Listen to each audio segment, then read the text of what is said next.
I'm Kaitlyn Bristowe. Your session is now starting. Erotic therapy. Welcome to the I'm just really excited because this is a very niche, unique role that you have. Yeah. How would you explain yourself to somebody and what you do? You know, I don't. Like, Okay. I have had these discussions with my friends where I'm like, I don't know. I choose one thing and then I go with it. Okay. So I'll be like, I'm a writer, or I'll be like, I'm a therapist. That one gets me in trouble every time, though. Because then do you ever tell somebody that on an airplane and then all of a sudden they're telling worst you their life decision of my life. problems? I actually kind of stopped telling people I'm a therapist. Why do you think I have you on the podcast? I'm going to tell you all my problems and you're going to help me, and this is going to be just an hour of free therapy for me. Free therapy. I love giving free therapy. That's actually my business model. That's my business model. Yeah. So you do it all. I do a lot, I would say. But what does it mean to be an existential psychotherapist? I know, sounds made up. It sounds made up, but in like a really smart way. Like it sounds really smart. Thank you. Yeah. Every therapist has a modality through which they practice. What that means is like they have a theory. And so when they look at someone, they'll go, okay, if I practice from attachment, they'll go, oh, I wonder if this person is securely attached or avoidant, or what is it, to conceptualize the client. And what I'm looking for are like themes of responsibility, authenticity, meaning, death, isolation, all the super fun kind of existential stuff. And I help people figure out, who am I and why am I here? Whoa. Yeah, just that. That's like my question I ask myself every day. Who am I and why am I here? Right? I 1000% have anxious attachment. Yes. Like What do I you do go to about that? doomsday Okay. with everything. Like I think the people that I fall in love with are going to leave me or die or Oh, wow. So Oh, I like pull back. I don't okay, how would you explain anxious attachment? Maybe I'm wrong. I'm like I'm 1000%, but how do you explain it? And I was like, I am not an attachment therapist, but You know? of course. Okay. Of course, you Jesus. But I mean, come on, no. I think people who are anxiously attached, they tend to get closer to individuals as a way to. Okay, that's not me. Yes. So as a way to kind of hold on to them, their partners tend to feel a bit suffocated sometimes. And so when that someone ain't pulls me. back, they move forward. Avoidant attachment is individuals who are like, shit's going to go down. This is not going to be good. So I'm going to protect myself by moving back. So it I'm hurts less. 1000% avoidant. That's me. And so, you know, there's obviously more nuance to it, but Yeah. it sounds a little avoidant. I mean, You can be both, by the way. I'm definitely not the other one. Okay. That was me. Unless it's with my dogs. Oh, yeah. Well, I have anxious attachment with my dogs, avoidant attachment with humans. I feel like I used to have both, which Yeah. was hella confusing for my partners. Yeah. Because I'd be like, oh my God, I need you the second you pull away. And then the second you don't pull away, I'm like, oh my God, you're suffocating me. Funny. How do you work through that? Years of therapy? No. Well, yeah. Yeah. So, like, do you have a therapist for yourself? I used to have a therapist for myself. And then do you have like certain ones? Because I know there's talk therapy. I know there's like EMDR therapy. There's so many different types, as you Yeah. obviously know. What kind of therapy helped you the most? So I did a lot of somatic therapy. Okay. I held a lot of things in my body. And for example, I was born in the Balkans. Yes. And I lived through like 2 wars by the age of 9 and then immigrated to Canada. And I So you have didn't... trapped trauma in your body. Yeah, but I didn't realize I was traumatized. Right. And which is so embarrassing to say because I was in grad school the first time, like grad school to become a therapist. Yeah. And it didn't hit me that these experiences weren't quite normal and that they probably impacted the way that I was relating to other people. Right. Obviously. Yeah. And so when I started to develop this panic disorder in my 20s, because I was getting a divorce and all this stuff was happening, I then went to a therapist and she's like, you know that most people didn't have these experiences and potentially you are storing trauma. So we did a bunch of somatic work and then existential therapy, which saved my life. Wow. Yeah. I mean, yeah, I was doing my research. I'm like, you were born in Yugoslavia, Yes. raised in Canada. Yes. Love that. Thank you. And you've just kind of lived all over the world, like Europe, like you said, Middle East, Australia. Like that is a lot of life-changing experiences that people don't do. Yeah. So does that have everything to do with why you are where you are today? Well, I mean, I think it has everything to do with who I am today. Yeah. I think first I started traveling as a way to escape Oh, right? Yeah. If I'm being super honest, I think it was like, I can't be myself in the context I'm in. So I need to be in a context where I have that space and that freedom, and there aren't people pressuring me or expecting things from me. And then slowly, it was such a cool experience because I was bopping around, and I said, well, what is the one consistent thing? And it was the way I behaved, and it was who I was. Yeah. And so that was a cool way to kind of like test myself and figure out who I was. Yeah. And then I got exposed to a lot of different cultures and a lot of different experiences. And then I use that to kind of inform my work. So one of the things you talk about is how relationships, especially romantic ones, can sometimes feel like a threat to our sense of identity. And not just me. I think so many people can relate to that, especially when we're just wrapped up in a relationship. And, you know, it's just like this honeymoon phase of like euphoric bliss, and you start thinking this is what it is and this is real when it's not, and you lose sight of who you are because all you want is to hang on to that feeling. So what is it? What do you think happens in that state? So many things. So I think, first of all, we have crazy beliefs about relationships.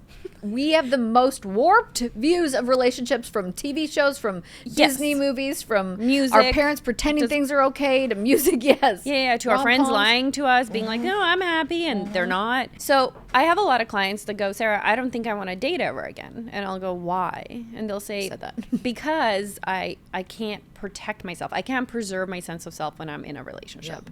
And I think that's because we have said, okay, you can have autonomy and freedom or a relationship. We never talk about having autonomy and freedom in a relationship.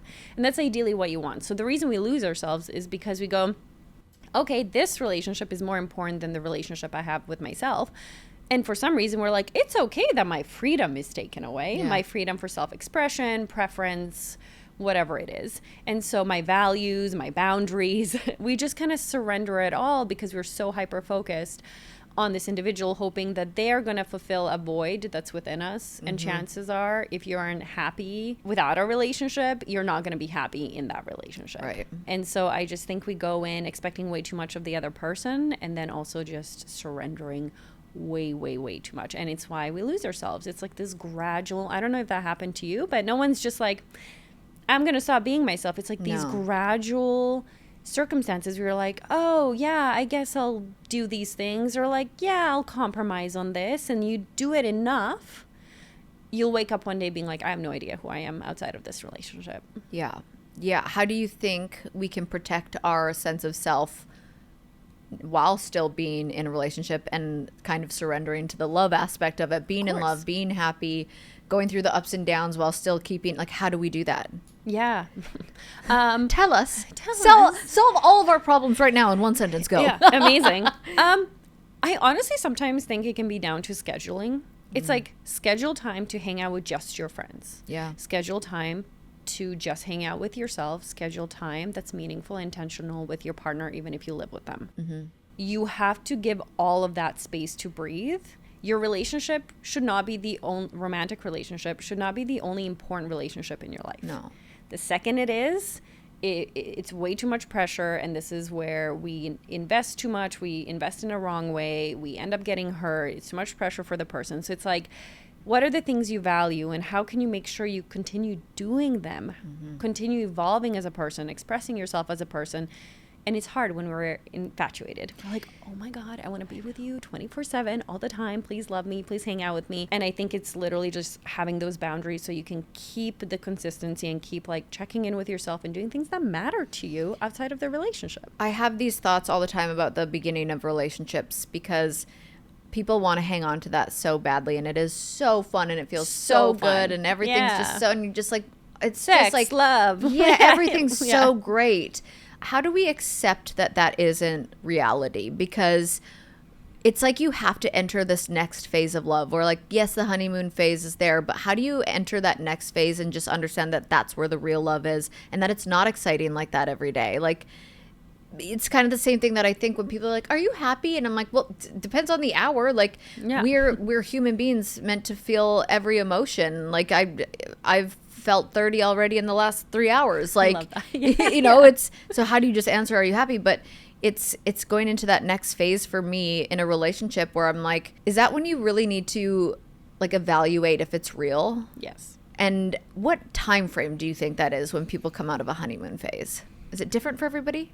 It's different for everyone. I think infatuation can last from like 7 to 24 months. Wow. Sometimes it can last a really long time. Yeah.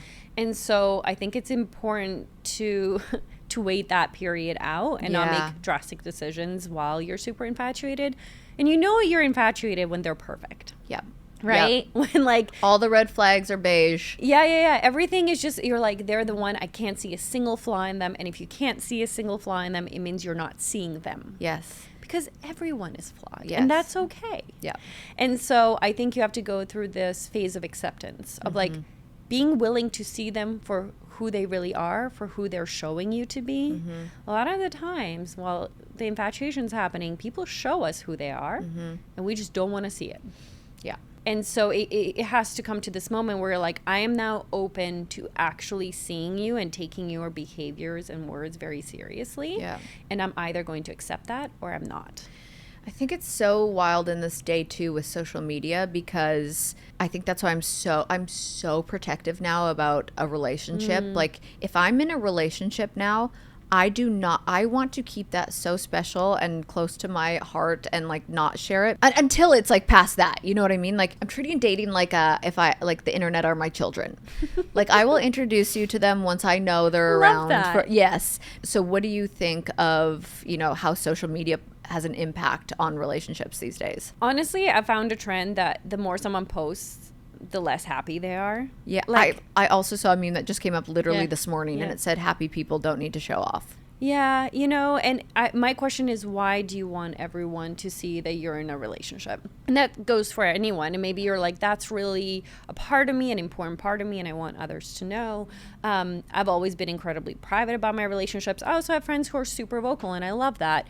But I think having boundaries in terms of like, why am I really doing it? And what is my expectation of it? Am I trying to prove that I'm happy? Am I being responsible to my future self? Right. So for me, it's not that there is a wrong or a right way to approach social media, but it's more checking in as to what the incentive is. That's so fair. And some people do it as a way to really mark their territory, Yeah. especially if they're dating someone who's like incredibly hot or Right. famous or whatever. It's Right. like they belong to me, and there's something really nice about being able to do that. You're right. There's probably so many reasons people do it. Yeah. And it's like, oh, okay, cool. But was that worth Yeah. putting your relationship on blast? Right. Are you stable enough? Do you guys know each other enough before you get commentary? Like, I'm not famous, and that's nice in Yeah. terms of people don't have much to say about my relationships. Well, it's nice because you're known for something of your profession. Like a lot of Yeah. people, for example, who come out of the Bachelor world, a lot of people feel entitled to have, Of course. all the information about your relationship, and I understand it. But yeah, I think you're right, and I think that can go for every part of social media, right? Like, why am I posting this? Like, I was getting really irritated at trends for a minute because I'm like, why are we all copying each other and doing the same thing? But then my girlfriend made me literally film like 20 TikToks. She's like, this is for business. Like, Yeah. I want to grow my wine label so badly. I want it to be people's wine of choice. I want to make it relatable and have fun around it and not snobby. And she was like, you have to do some trends. That's just where social media is at. I'm going to order some. I'm going to send you some. Oh. And so I think that's now how I need to think of it. Okay, this is to grow my business. This is to like make it fun and relatable. This is to show that my wine is inclusive and for everybody, and there's no snobbiness around it, and it's supposed to be fun. And that's where I can have fun on the internet. Like if I'm in a relationship, I want to keep it private right now. If I want to blow up my wine label, like do that. So that's why I'm starting to think of what my intentions are around posting. Am I posting this for attention? Maybe sometimes I am. Sure. Maybe Why sometimes not? I'm posting it to bring brand awareness to Spade and Sparrows. Maybe sometimes I'm posting it because I think it's hilarious and people will relate to it. Like, it really is knowing why you're posting. I think so too. And I started off, people didn't even know what I look like because Yeah. it was just word content. Yeah. And then I was like, sometimes people would be like, have you heard of the Millennial Therapist? And I'd be like, yeah. Stop, really? Yeah. Oh, that's cool. And I'd be like, I hear she's the worst. They're like, really? I'm like, no, it's me. You're like, Hi. it's me. Hi. Yeah, nice to meet you. Nice to meet you. And that was really fun for a long time. And it really preserved my privacy. And then there was a moment where I was like, this means so much to me that I want people to get to know me for me. And I want them to know the source of the content that they're ingesting. And so I'm kind of on this journey of actually putting my face out there and connecting in a really new way, which makes me super excited. So I know a lot of people are trying to sort of post less, and I'm like, I'm trying to post more. I think I have a weird relationship with it because I'm like, I want to post less. Yeah. But I know that posting more is going to help me achieve certain goals that I want. Of course. So again, it's like, I don't want to use something to monetize in a phony way, but I want to make people laugh. I want to just grow the things that I already have. So social media is such a confusing relationship for me. Like, it's for everyone. Yeah. Like, if we're being honest. And I think it's just people are talking about, it really bothers me, or my mental health suffers when a post doesn't do well. Right. Or, and I always ask, why did you post it? Mm-hmm. Right. And if your why is not bigger than just pure likes, you're in trouble. Like, your relationship with media is going to be a really toxic one. Right. An abusive one almost. Yeah. But if there is like hey, I wanted one person to relate to this, or I wanted to get someone to think about something, or I wanted to show that I was human and express myself, then I think it can be a really beautiful thing. Yeah. I want to talk about self-esteem versus self-confidence. Yeah. So you mentioned an important distinction between self-esteem and self-confidence, which is something I think a lot of people don't realize, that they're two very different things. Yeah. It's kind of like when I said to my therapist, I'm like, at least I'm self-aware, right? And she was like, you're self-reflective. And I was like, I'm going to use that. That's so and good. I was like, that's good. So can you explain this a little more, the self-esteem versus self-confidence, to me? Sure, yeah. Self-esteem is the value that you think you hold as a human being. Yeah. Right? Self-confidence is how competent you are and your skill set to do something. Yes. I am self-confidence. I have self-confidence and I lack self-esteem. Yeah. And most people just conflate the two. They're like, and so for me, your self-esteem is worth a lot more. Yeah, totally. You can fail and still be like, I have value as a human being. Oh yeah, I fail and I go, you loser. Yeah. No, it's so hard. And you're like, you're worthless. Nobody loves you. No one wants to be around you, whatever the narrative is. And it's such a harsh thing. But I think self-esteem is something we need to preserve. And our output is not our worth. And we just need to remember that we have value outside of whatever we're trying to achieve. Yeah. And we need to remember that in our relationships, at work. You're a human being. You're a precious, unique, wonderful, complex essence that is gracing this earth for 80 years. Right. How cool is that? Yeah. And nothing can take that away except you. You're the only one that can really take away your own value by the way that you... How crazy. Yeah. We're the only person that can take that away, and we're doing it to ourselves. And we're taking it away. I always say, like, you don't need to earn your value. Yeah. You just need to recognize it. Yeah. That's our job, is to recognize the inherent value. Confidence comes and goes. Yeah. And it should not be connected to our self-esteem. And it's like, wow, I suck at this. Great. It's a skill I need to learn. It has no reflection on who I am as a human. And when I started having that, like, differentiating these two things, it really helped me, because I was like, okay, my confidence is really lacking right now. But that doesn't mean I have to attack my esteem. And so I think we need to talk about it as two different things. It's so interesting that you say that, because it's like, I know that, but just hearing it said and spelled out like that in front of me, I'm like, that's so true, because that's why I love doing inner child work. That's why I've done so much inner child work. That's really cool. Because I want to find my self-esteem, and I've slowly but surely been just making, like, over small shifts, making massive shifts. Yeah. But it's because I go, if I have this and I have this and I do this and I look this way and I get this, then I'm worthy. Yeah. When really it's like, I'm already worthy. That period. Imagine. Period. Yeah. Imagine if we thought that way when we're talking to someone, we're interested in someone, we're dating someone, we're in a relationship, and just having the sense of, like, I'm enough, I'm worthy. It would change our dynamics so drastically. Do you think that's possible? Yeah, I think so. You do. You think it's fully possible for someone to be like, I am enough. I have, like fully and believe it? I don't think they'll be consistent forever, but I think we'll have those moments. Yeah.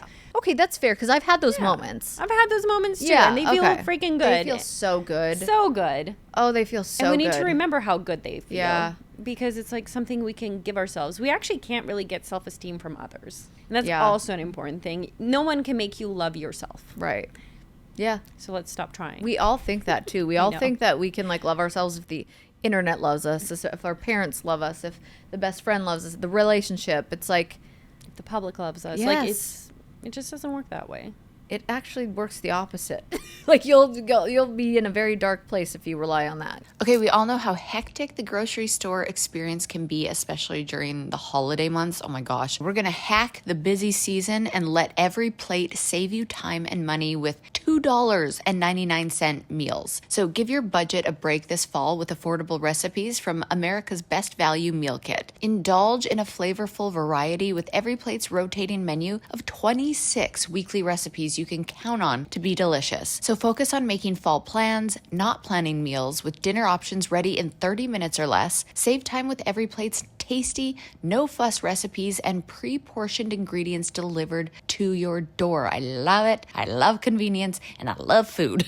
Are you juggling a busy schedule? I think we all are. Save yourself a trip to the grocery store and add grab-and-go snacks and easy-to-assemble lunches to your weekly box. With affordable dinners just for $2.99 per serving, that's $2.99 per serving on your first box, Every Plate helps you save money for fall family fun. Join Every Plate today and pay only $2.99 per meal, plus get 50% off your first box for all box sizes. Get this amazing deal by going to everyplate.com/podcast and entering code VINE299. That's code VINE299 at everyplate.com/podcast. Okay, let's discuss something that we all care about, and that's what is on your feet. And no, I'm not talking about those super cute but actually torture chamber shoes. I'm talking about G-Defy shoes, the shoes your feet have literally been begging for. Now, by the end of the day, we're all feeling a little broken down, like a reunion special, which is why G-Defy provides 2 free orthotics with every single shoe and a built-in lateral stabilizer that realigns your body. So, sick of feeling like your feet are taking more hits than a Watch What Happens Live guest? G-Defy's patented Verso Shock technology absorbs all that shock and stress so you don't have to. Whether you're power walking to brunch or making a dramatic exit, these shoes have your back and feet. Who knew comfort could be this chic and shady? So if you're still walking around in shoes that scream, I am suffering, honey, it's time for an upgrade. Use Vine for $20 off orders of $100 or more at gdefy.com. That's Vine for $20 off orders of $100 or more at gdefy.com. Let's talk about breakups and existential crisis. It's something that I know so many of my listeners will be interested in, and is breakups. You know, when I do like a Q&A on Instagram, people are always curious. I think they just know, like, I've gone through enough of them now. They're like, give me advice. You say that breakups can trigger an existential crisis. I know firsthand how true that is. Yeah. So why do breakups feel so painful and life-altering even when we know the relationship wasn't right for us? A lot of it boils down to us losing ourselves in that relationship. So what happens is it becomes so threatening to break up. It becomes so hard because you're not just ending a relationship with someone. It's you don't know who you are outside of that relationship. And it's so incredibly scary. And it also alters like the way the person you thought you would be. So for example, for me, I remember getting a divorce. That was huge because I was like, I thought I was going to be a wife. Right. Being a divorcee in your mid-20s was not hot. Right. Like it was not hot. And I remember everyone being like, not everyone, a couple of people being like, you know, you'll probably never date again. Like, oh my God. Somebody said that to you? They sure did. And I was like, wow, okay, thanks for that. It didn't end up being true. But I think there's this shift of like, I thought I was a wife. Right. I thought I was someone who was just going to spend the rest of my life with this person. Yeah. I have edited myself so much to fit into this relationship, and now without it, I don't actually know who I am. Yeah. And so being alone makes you face a lot of hard things, and it's why we spiral. Yeah. And so I think it's threatening only when we didn't have a healthy relationship to begin with. Yeah. Yeah. If we had a healthy relationship where we preserved our sense of self and autonomy and authenticity and freedom and choice and all these wonderful things, I actually think it would be less painful. Then you would just have to mourn the person, the connection, the the future you saw with them. You're right. I always think of it as just grief, but it's so much more than that. Yeah, it's actually a threat to your existence. Damn. It's why breakups are so painful and so hard. And when people boil it down to like you're grieving someone or it's just letting go, it's like, no, that is not. You have now deconstructed your identity. Whoa. And that's huge. Just got chills again. Yeah. That's crazy because I always like a deeper something. Like I'm always searching for deeper something, deeper meaning. And I've always thought like that the grief of it was so much deeper because I'm like, you're grieving this person, you're grieving. But you're right. It's even deeper than the grief. Holy shit. Yeah. And I mean, grief is present, I think, with the deconstruction and the threat. Of course. Grief is there all the time, but I think it's why it's so intense. And we don't even talk about that in terms of breakups. To me, it's such an existential question of like, who are you now? Yeah. Because even when you let's say you spend 2 years with somebody. Yeah. You've adapted so many of their beliefs, their thoughts. We take on so much more than we think we do. Yeah. And I remember I was in 2 relationships. I've always known I wanted to get a doctorate, for example. Yeah. Silly example. And I had 2 relationships with people that were like, you only want to do it because you're stuck up and pretentious. And one person went as far as saying, you can only get your doctorate if I get mine first. And I remember going through this crisis of like, okay, education is a huge value of mine. I've always been an academic. I care about it, but like, are they right? Should I not care about it? Like, it was just, it sounds silly now, but in retrospect, I was like, I had people who were like, you're not allowed to do this if you're going to be in a relationship with me. And that's such a wild thing that you bring on. And then in your next relationship, you're like, I'm scared to tell them I got accepted into my doctoral program, which is insane. If listeners are going through something like a breakup right now, or getting out of that rut, what would you say to them? Rut in which way? Because that's a really general question. How do you define a rut? As I said it, I was like, that could mean anything. Yeah. Let's just go with breakup. Like if they're in the breakup right now, they're in that rut of like, who am I? Yeah. I've lost myself. What do I do without this person? What advice would you give them? Be super patient. Be gracious. You might not know who you are, and that's okay. I think there's also an obsession of, I mean, I literally wrote a book on how to figure out who you are. Yeah. But I think that is a fluid process. I don't think the sense of self is ever static. And so you're constantly, if you're an aware individual, going to be asking yourself that question almost on a daily basis. And that's great because that means you're going to be more intentional. I don't think the self is something that we find. This is important. I think a lot of people are like, well, I need to go back to who I was before this relationship, or I need to find myself, or maybe my inner child has the answer. Sorry. And sometimes she does. Yeah, she does. And she has so much insight. Yeah. And yet I think the self is always becoming. And I think it's something that we create, not something we find. And what I mean by that is like, if you don't know who you are right now, try things. Have you watched Runaway Bride? This is the example I love for it. I mean, yeah. So do you know that scene where she's fighting with the reporter, Richard Gere, and he goes, you're so lost, you don't even know what kind of eggs you like. Yeah. And she goes, I'm not lost. It's just called changing your mind. And he's like, it's not changing your mind. You just don't have one of your own. And she's like super offended. But then a couple scenes after, she's at home. The reason he said this is because she always pretended to like the type of eggs that her partners liked, right? There's a scene that's powerful in her kitchen where she made dozens of eggs and is just at our kitchen table by herself trying them, figuring out what does she actually want. And so whoever is like feeling really overwhelmed at this time and feeling this existential dread after a breakup, it's like, just try the eggs. I like that. Test, try. You'll know what feels like you, and you'll know what, you'll be like, do I want to be this person? Right. If the answer is no, don't do it. Right. But sometimes we do just have to try. Like we think we're going to know miraculously who we are without any like failing. And to me, it's like, that's too much pressure. Ugh. Just try the eggs. Yeah. Just figure it out. Be like, am I a morning person? Do these beliefs suit me? Is this representative of who I want to be? Is it going to get me there? We all have this, I feel like we all struggle with this thought of who we want to be instead of who we actually are. Yeah. And owning that, like exactly kind of that example from the movie. They like whatever the partner likes. Yeah. It's so powerful to actually just sit there and think of what makes me happy. What do I like? Am I, like you said, a morning person? Like there's so many things that we could just get to know about ourselves. And it's just who we are. And that's... And if you don't like it, change it. Change it. Yeah, the thought of going back to who I want to be, who I was before the relationship. You're never gonna. That's not gonna happen. No. Because that's not how life works. Yeah. So what have you learned from that? So you don't want to be that person. You actually want to be a more evolved version of yourself, and you only will be by going through what you've already gone through. So lean into that. And what do you do next? That person got you into that relationship. Yeah, you that don't want to be her. leave, you know, and I don't think the solution's ever in the past. And I think when we think that, Yeah. it's such a dangerous mindset. So it's like, try it. If you don't like what you see, if you look in a mirror, you're not proud of that person, you don't like that person, own it. Be like, this is me right now.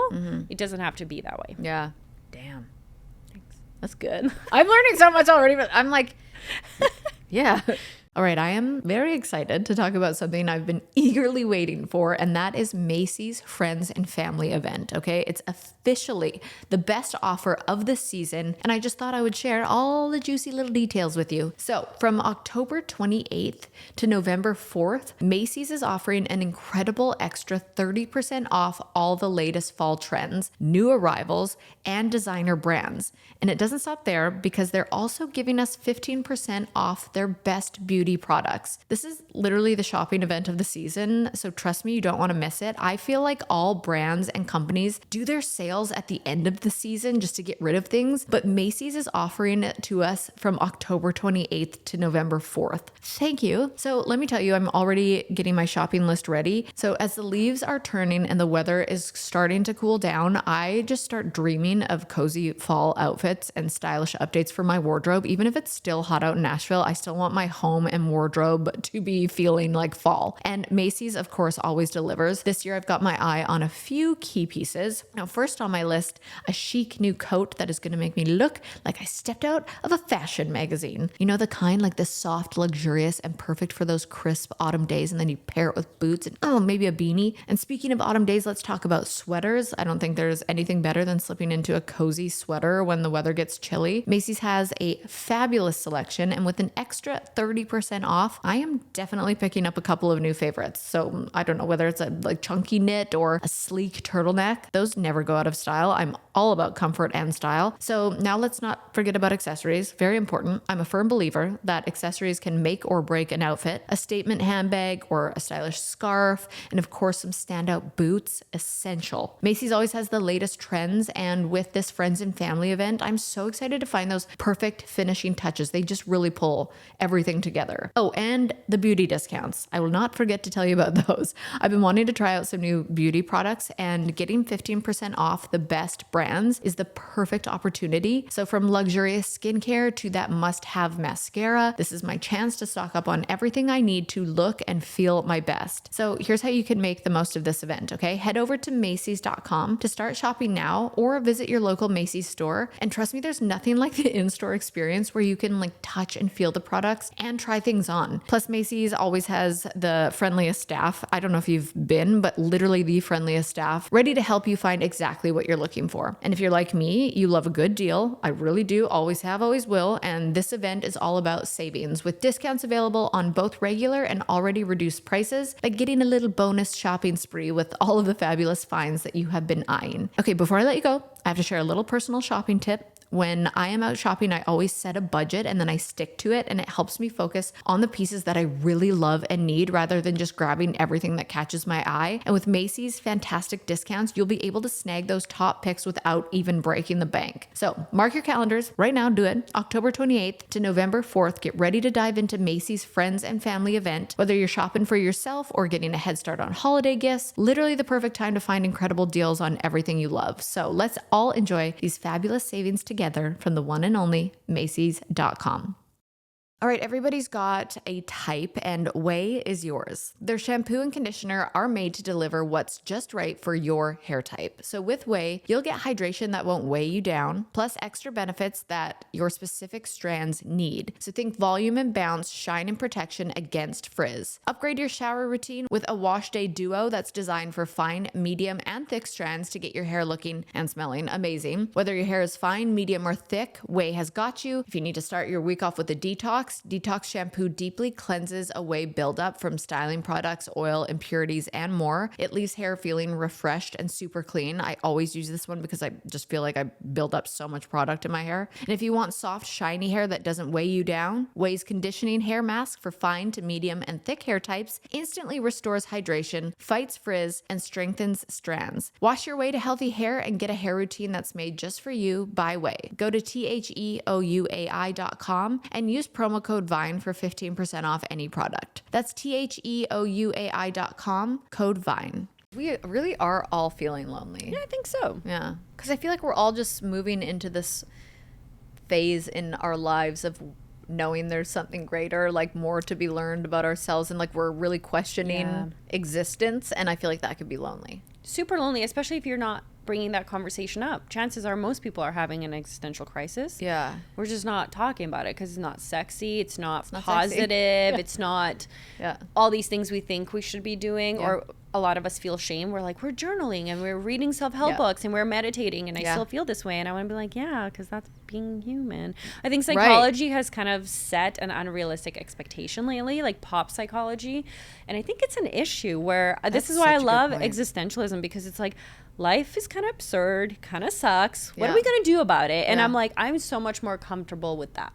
That's so true. Gosh, the amount of times that it's like, and I do all those things. I journal, I meditate, it helps, I get it. Yeah. But we are putting like, and I love that we're all talking about mental health and all of these things. Great. But now we need to stop. Like, we always overdo it as a society. Oh, we always take things too far, don't we? It's become, or like overcorrecting. Yeah, now we feel shame when we don't do these things and don't have these like 17-hour morning routines. Oh, and people gosh. are like, what do you do, Sarah, in the morning? I was like, I don't have a routine. And like, the shock and disgust that people have. Do you know what I mean? Yeah. I'm like, I travel so much. I'm in different time zones several times a month. Like, I do things that ground me, but it's the expectations are too high. We're hurting each other. We're misusing terms. We're putting pressure on. Let's just like stop. Let's be in the gray. Let's just know we're all kind of suffering and trying our best, and that's probably okay. Could you imagine if we all just owned that? Oh my God, imagine if you're like, I'm not perfect. God, I want the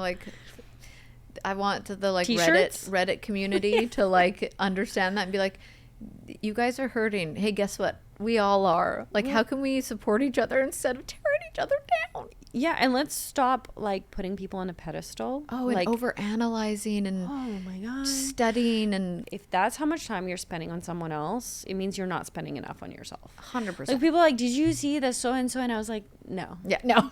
Healthy relationships. Let's talk about the three main ingredients that you think is for healthy relationships, which is responsibility, authenticity, and freedom. Yes. Preach. Yeah. Like those three things. I've never thought of the responsibility aspect of it, but like Biggest one. authenticity, freedom, and responsibility. Like, how can we make sure that we're incorporating these elements into our own relationships? Yeah. So I'll often hear one-sided stories from girlfriends, guy friends, clients, and they'll be like, this is what happened. And even if it seems to me at first glance that it's 100% someone else's fault, I have done this job for too long to truly believe that's true. Of course. And then I'll go, It can't be. so to a client or a friend, I'll be like, depends how direct I am, Right. depending to who I'm speaking with. But I'll be like, if you had to assign yourself responsibility, I call it the 5% responsibility rule. Even if it's 0.5% or 5%, what would it be? Because chances are you're not at 0%. So tell me, what are you responsible for in that exchange, in that breakup? People don't think that way, right? People often don't go, ooh, how did I contribute? Even if it's 0.5%, how did you contribute? Now, of course, I'm not talking about like abusive relationships. Of course. That is not what I'm talking about. But everyday dynamics, it's like, check yourself. And when we start to take responsibility for our relationships, it's when we start having healthy relationships. And the fact that you can go to your partner and go like, hey, can I swear? Yeah, please. Okay, I f***ed up. Yeah. This is what I'm owning. Yeah. Then they are more likely to do the same. Yeah. And blame and responsibility are not the same thing. Responsibility is empowering. It's ownership. I think it's sexy. Yeah. Yeah. I think it's amazing, and it's the only way to move forward. And so it's like, what are you owning? It's so hard. Why is it so hard to do it in the moment? I think because often what happens is when you take let's say you're like, I'm 30% in the wrong. Yeah. When you take the 30%, sometimes the other person wants to give you the other 70. And then we're like, or maybe we've never seen our parents take responsibility. Or, you know, we have an aversion to responsibility as a society almost, right? True. Because it's like, we feel like that's blame. And so I think it's modeling the behavior we want to see. And it's also going like, you are part of the problem. Yeah. So if you want a healthy relationship, change your part of it. Yeah. I find it empowering. And authenticity is a huge one. We compromise that. We're like, who do we think they want us to be? Yeah. Great, I'll become that person. Yeah.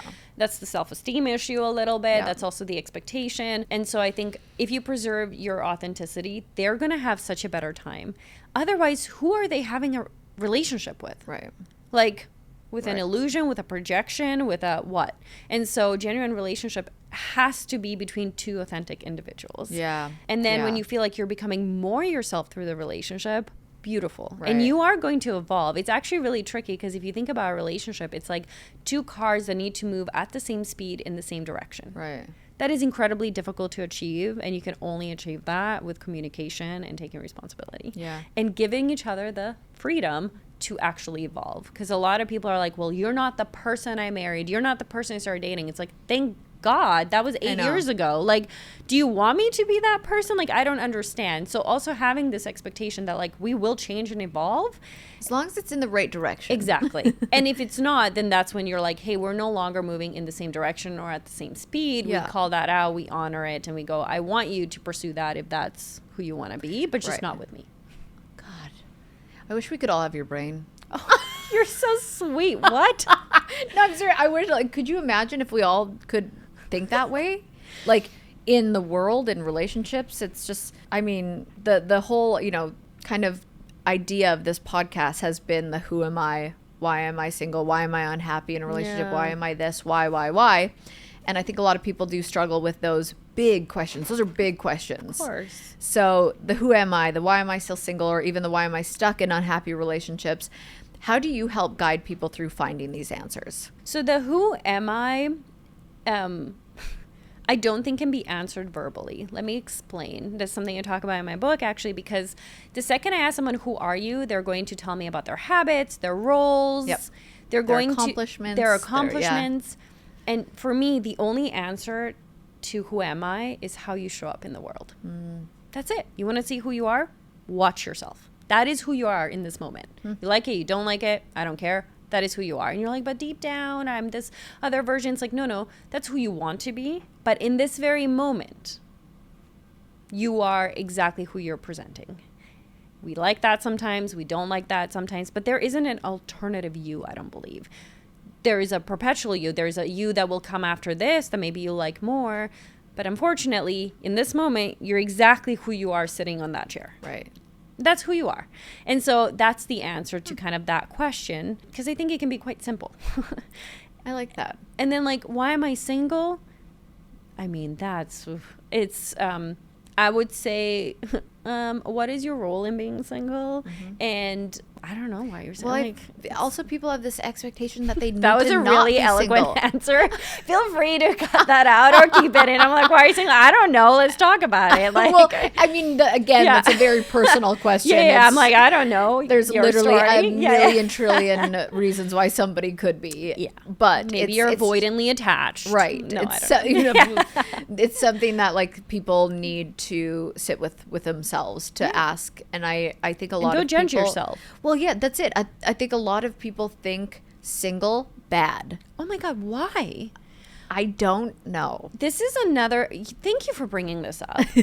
I don't think romantic relationships are the most important relationships we'll ever have. And we need to stop that notion. Otherwise, our friendships are going to suffer. Our family relationships are going to suffer. And it just doesn't make sense. Second of all, why do we have this notion that single people are unhappy? Some of the happiest people I know are alone. Truly.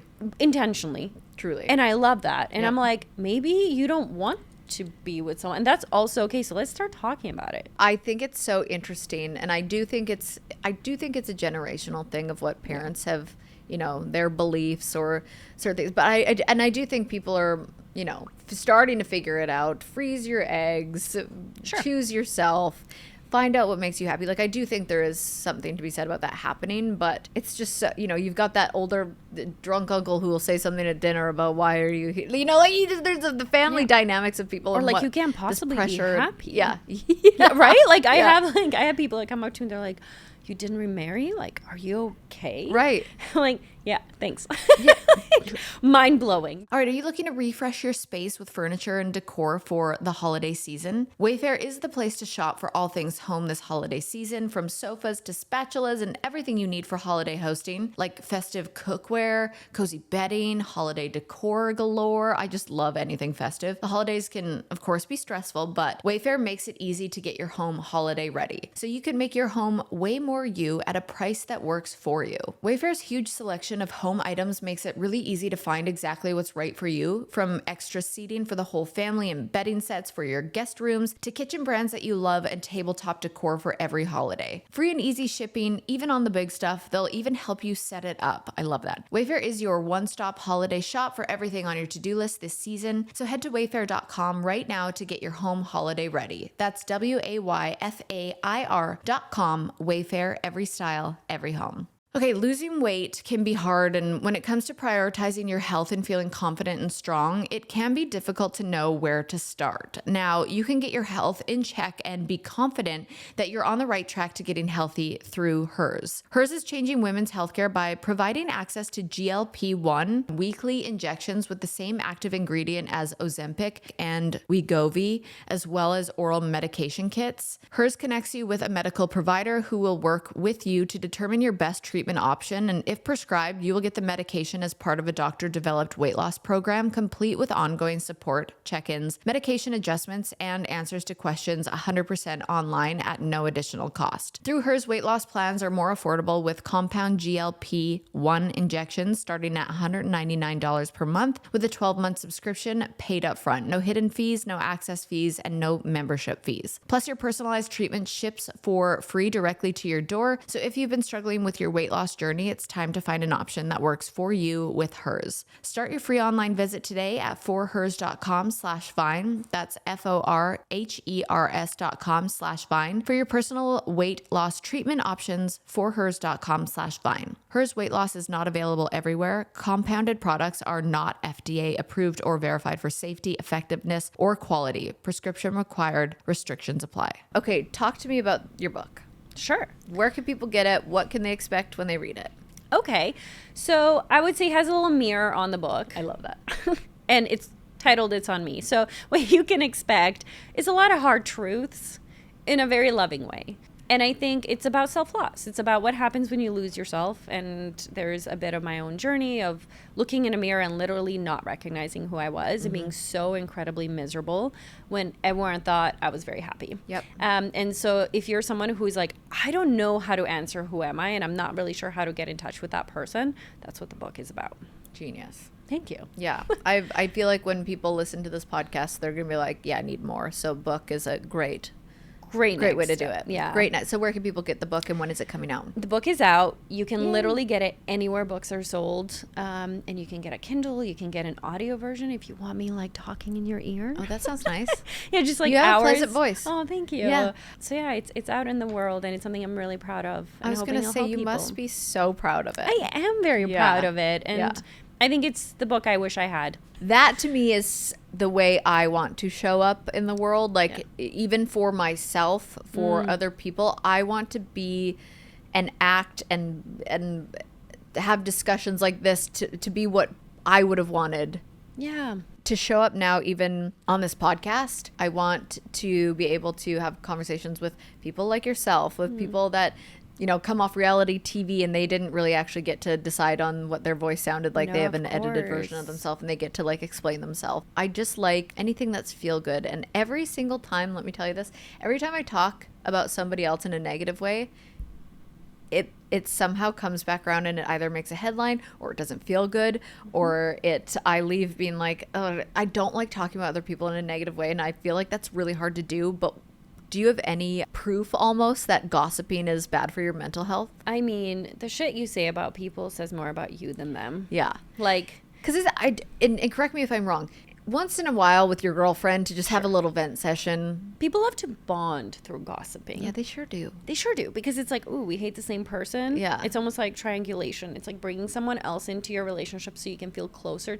together or to each other through hating someone else. Right.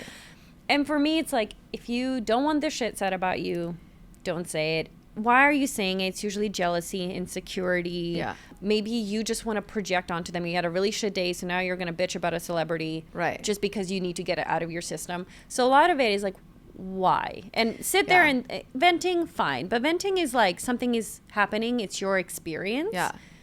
If it's not your experience, then it's gossip. Yeah. And I think it's really important to be like, why am I doing this? And what need am I trying to fulfill? I always think about the moment that people get, like, let's say I make it to 100 and I get on my deathbed. Yeah. I wonder if I'll be like, I think I've got it figured out now.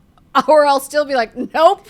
I think Maybe at in that, the at next that life. point, I'd be like, I don't give a shit. Like, I literally would be like, do I not? None of this that's matters. Why they say Bye. 40's the new 30, 50's the new 40. It's because you stop giving as much of a shit. This of is certain actually things. so true. You know, I see 20-year-olds and I'm like, thank God I'm not there anymore. Like, 30s feel so good because the amount of that you give is so much less. Oh, I turned 40 so it'll be next year technically because June.